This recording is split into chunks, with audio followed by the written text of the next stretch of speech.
ยนปรารถนา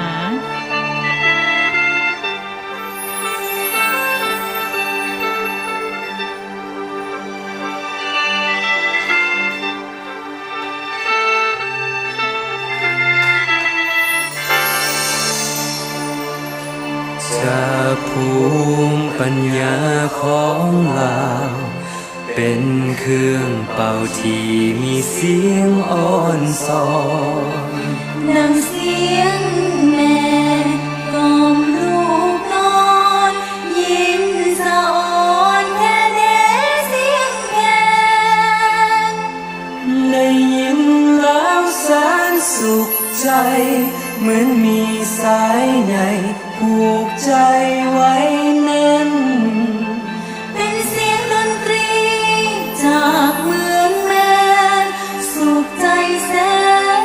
นเมื่อได้ฟังสุขใจล้ำเมื่อได้ยิน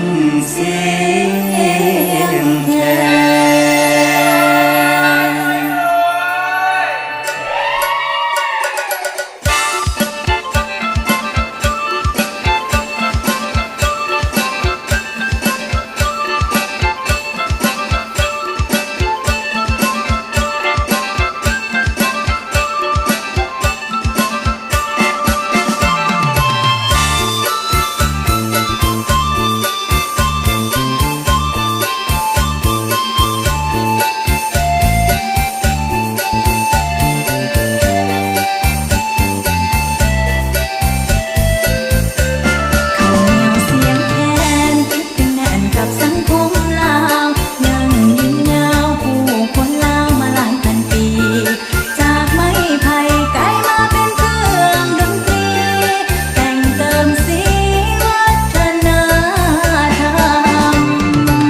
้นไฟ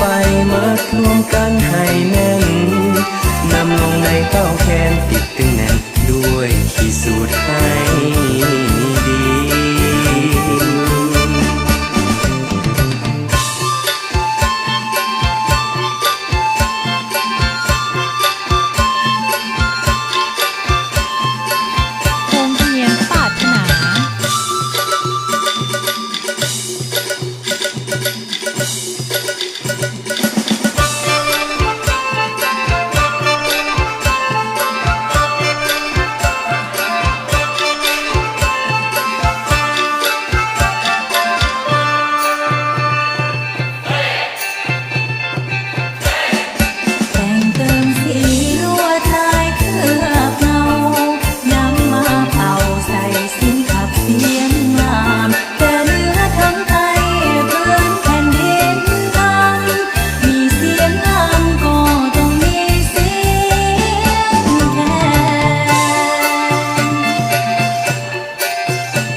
ที่มีเสียงแค